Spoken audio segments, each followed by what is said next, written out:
Hello， 你现在收看的是《托马南蛮后手》，我是 Toma。今天呢，我来到的是花莲，在花莲有非常多的民宿。今天我来到一个传说中的完美住宿，这地方呢是叫做135。我们来看看这一间民宿有什么很棒的特色。那影片开始前，不要忘记订阅我的频道。托马南蛮后手，其实我自己搭过，基本上吃不太出来有温泉。待会我们就要去爬271阶梯，现在通爬的位置呢是在。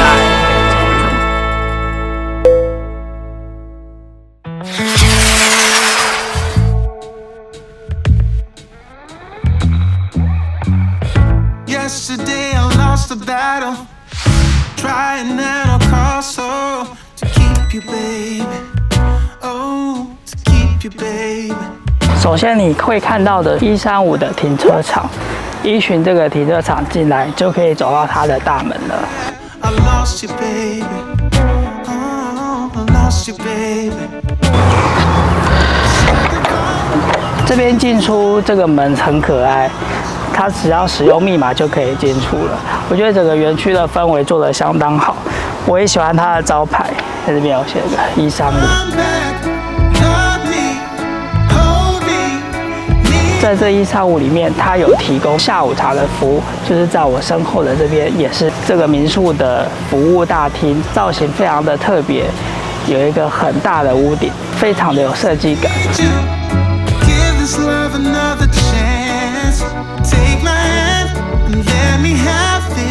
在我身后的这个玻璃屋呢，就是135平常在招待人家下午茶或者早餐所使用的空间。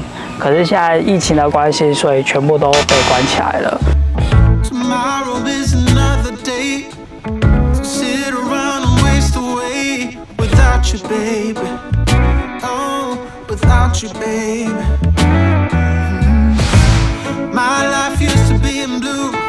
整个住宿区好像有分3大栋吧，中间有一个莲花池，里面有非常多的鲤鱼。然后一进来的时候，它就会给你鲤鱼的饲料包，你可以在那边随意的喂鲤鱼。所以说整个房型呢，就是有面这个池塘，然后有面后面的停车场。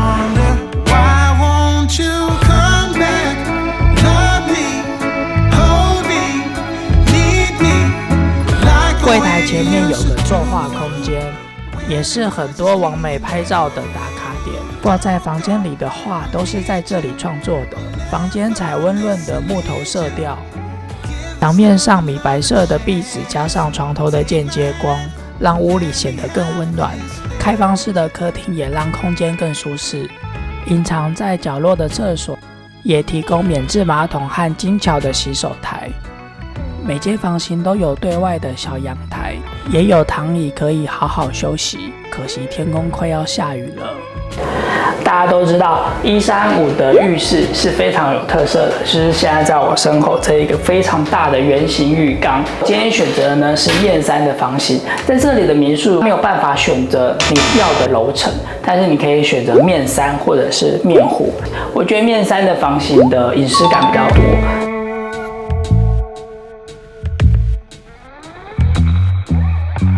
因为疫情的关系，所以现在135的早餐都变成了餐盒。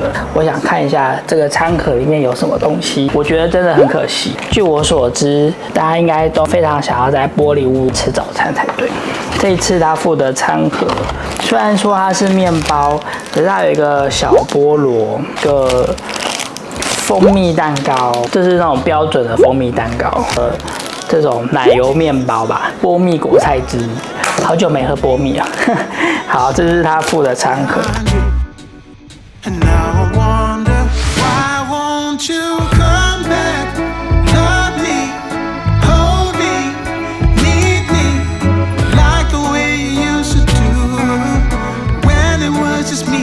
晚餐时间呢，我们来到外面距离不远的和田野餐厅。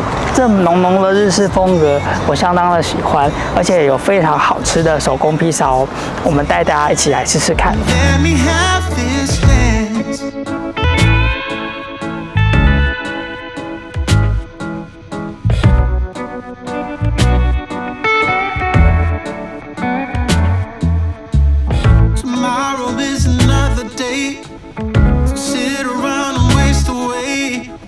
you, baby. 好啦，我们已经吃完了这个晚餐。哦，里面冷气还蛮冷的，看现在整个都是雾气。它的意大利面其实我觉得还蛮好吃的，有水果啊，然后还有松饼，然后它的披萨很好吃。披萨我点的呢是海鲜总会。好，那现在我要回135去喽。Name as you shut the door behind you. And now I wonder why won't you come back? Love me, hold me, need me like the way you used to do when it was just me and you. Don't go, I need you, I'll never mislead you. Give this love another chance. Take my hand and let me have this. Hello， 大家早安！今天是第二天的早上，现在时间是早上的6点多。昨天花莲呢下了一整天的雨，然后今天早上起来天气非常的好，终于出大太阳，所以又跑来这边泡个澡。这边浴池真的是非常的大，而且真的很舒服。我觉得这一间民宿装潢上面的材料呢，其实都还算蛮高级的。不过吹风机算小，台风力很弱，枕头还蛮小个的。如果可以换比较大的枕头就好了。其他的我觉得还算满意，而且整个大家有听到鸡的叫声吗？而且整个房间挑高的设计是我蛮喜欢的，再加上它都是独立的房间。我觉得如果你喜欢像是温泉会馆的感觉，如果有确定时间的话，就赶紧来听听看哦。 Calling out your name as you shut the door behind you. And now I wonder why won't you come back? Love me, hold me, need me like the way you used to do when it was just me and you. Don't go, I need you. 饭店会提供这个饲料包，让你来这边喂鱼，还蛮好玩的。你不觉得喂鱼实在是一件很疗愈的事吗？鱼它就会自己跑过来抢，这鱼好聪明哦。如果你有来到花莲的话，不妨可以参考这一间的民宿，我自己觉得还蛮喜欢的。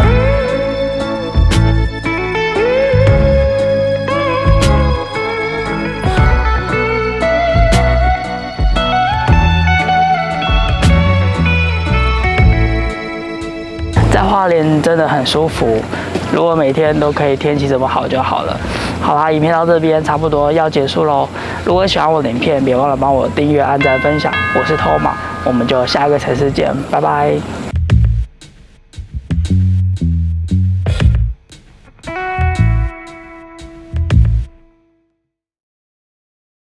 我发现这边的洗脸盆有个奇怪的东西。就是它这个水龙头离这个脸盆的距离有点太近了，然后你在洗手的时候，不管做什么东西，整个洗手台面都会被水喷得乱七八糟的。虽然这一个水龙头它是可以移动的，就不知道是当初设计的问题还是怎么样，觉得蛮好奇的。